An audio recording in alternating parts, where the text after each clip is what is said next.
Kitab Nabi Yehezkiel. Yehezkiel adalah seorang imam yang hidup di Yerusalem di masa penyerangan pertama Babel atas Yerusalem. Mereka tidak menghancurkan kota itu, tetapi mereka mengumpulkan gelombang pertama dari tawanan Israel dan membawa mereka ke pembuangan. Dan Yehezkiel adalah salah satu di antara tawanan itu. Nah, kitab ini dimulai 5 tahun setelah kejadian itu, dan Yehezkiel sedang duduk di tepi sebuah kanal pengairan di dekat kamp pengungsiannya di Israel.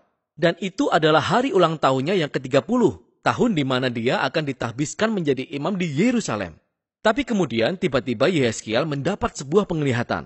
Dia melihat awan badai mendekat, dan di dalam awan tersebut ada 4 makhluk aneh yang memiliki sayap terentang dan saling bersentuhan. Dan makhluk-makhluk ini masing-masing memiliki 4 wajah. Lalu dia melihat 4 roda, 1 roda untuk 1 makhluk. Dan kemudian dia melihat bahwa sayap-sayap para makhluk itu menopang bentangan yang berkilauan.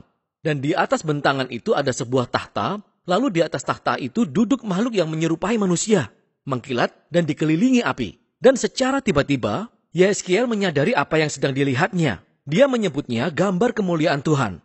Tuhan mengendarai kereta perang kerajaannya. Nah, kata kemuliaan dalam bahasa Ibrani disebut kavod, yang artinya adalah berat atau penting. Para penulis Alkitab menggunakan kata ini untuk menggambarkan penampilan fisik dan perwujudan signifikansi Allah saat dia datang secara pribadi. Gambaran-gambaran dalam penglihatan ini sangat mirip dengan apa yang terjadi ketika Allah menampakkan diri di Gunung Sinai di dalam kitab Keluaran. Dan juga sangat mirip dengan penggambaran hadirat Allah di atas tabut perjanjian. Dan itu sebenarnya adalah hal yang paling mengejutkan tentang visi Yehezkiel. Kenapa kemuliaan Tuhan ada di Babel? Kemuliaan Tuhan seharusnya berada di atas tabut perjanjian di bait suci di Yerusalem.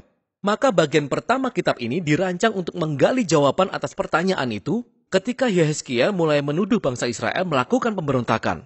Jadi Allah pertama-tama berbicara kepada Yehezkiel dari tahta keretanya. Dan Allah menugaskan Yehezkiel untuk menjadi nabi. Yehezkiel bertugas untuk mendakwa Israel bahwa mereka telah melanggar perjanjian mereka dengan Allah dalam berbagai cara. Israel telah memberikan kesetiaan mereka kepada Allah lain dan telah menyembah berhala. Dan ini semua menyebabkan ketidakadilan sosial dan kekerasan semakin merajalela. Dan sebagai akibatnya, Allah menunjuk Yehezkiel untuk memperingatkan umat Israel. Serangan pertama Babel yang membawa Yehezkiel ke pembuangan akan diikuti oleh serangan berikutnya. Dan Yerusalem beserta bait sucinya akan segera hancur. Jadi Yehezkiel menggunakan kata-kata dan berbagai cara lain untuk menyampaikan pesannya. Dia juga memperagakan aksi-aksi simbolis dalam bentuk teater jalanan. Yehezkiel akan tampil di depan umum dan mulai bersikap dengan cara yang benar-benar aneh seperti perumpamaan dalam nubuatnya. Jadi dia seharusnya membangun sebuah model kecil kota Yerusalem dan kemudian melakukan serangan terhadapnya. Atau dia harus mencukur semua rambutnya dan kemudian memotong-motongnya dengan pedang. Atau yang paling ekstrim, ia memainkan peran kambing hitam pada hari penebusan. Dan dia akan berbaring miring selama lebih dari setahun sambil makan makanan yang dimasak di atas kotoran sebagai simbol makanan najis yang harus dimakan umat Israel selama pengepungan Yerusalem. Dan mungkin yang paling menyedihkan adalah kabar buruk yang Allah berikan kepada Yehezkiel bahwa tidak akan ada seorang pun yang mau mendengarkannya. Israel akan menolaknya karena mereka suka memberontak dan keras hati. Dan ini mengingatkan kita akan penggambaran Musa tentang umat Israel setelah pemberontakan di padang gurun saat dia meramalkan bahwa pembuangan akan terjadi suatu saat nanti. Dan Yehezkiel mendapatkan kesempatan yang menyedihkan dengan melihat semuanya ini terjadi. Jadi Yehezkiel yang sedang kecewa ini mulai melakukan tugasnya. Dan setelah sekitar 1 tahun, dia mendapat penglihatan lain. Yang ini tentang bait suci. Dia diperlihatkan berbagai bagian bait suci dan dia melihat apa yang terjadi di sana saat dia tidak hadir. Dan itu bukan sesuatu yang baik. Di pelataran luar, di depan bait suci, Yehezkiel melihat patung berhala yang besar. Kemudian dia melihat tua-tua Israel menyembah Allah lain di dalam dan di luar bait suci. Lalu dia juga melihat wanita Israel, mereka menyembah dewa Babel yang bernama Tamus. Dan penglihatan itu berakhir dengan kereta takhta Allah yang penuh kemuliaan, naik ke atas dan meninggalkan bait suci. Kereta itu pergi ke arah selatan menuju Babel. Jadi di pasal 11, kita akan melihat mengapa dan bagaimana kemuliaan Allah muncul di hadapan Yehezkiel di Babel. Penyembahan berhala oleh bangsa Israel dan pelanggaran perjanjian mereka sudah sangat parah dan menyinggung hati Allah sehingga ia meninggalkan bait suci. Umat Israel telah membuat Allah menjauh sehingga ia menyerahkan mereka kepada kehancuran. Namun Allah tidak mengabaikan umatnya. Sebaliknya, ia pergi ke pembuangan bersama umatnya. Lalu di bagian akhir dari penglihatan ini, yaitu di pasal 11, Allah berjanji bahwa Dia akan mengembalikan sisa-sisa bangsa Israel ke tanah perjanjian. Allah akan mengubah hati mereka yang sekeras batu dan memberi mereka hati baru yang lembut, supaya mereka bisa mengasihi dan sungguh-sungguh mengikuti Allah mereka. Ini merupakan secercah harapan, namun dengan cepat tertimbun dalam kenyataan bahwa kehancuran akan segera terjadi. Tapi pasal 11 merupakan sebuah transisi kunci yang membantu kita untuk memahami bagaimana kelanjutan kitab ini dirancang. Jadi 3 bagian berikutnya adalah tentang pemberitahuan akan penghakiman Allah. Pertama kepada Israel, lalu kepada bangsa-bangsa di sekeliling Israel, dan kemudian atas Yerusalem sendiri. Namun setelah itu, penutupan yang penuh harapan di pasal 11 dikembangkan lagi di 3 bagian terakhir kitab ini.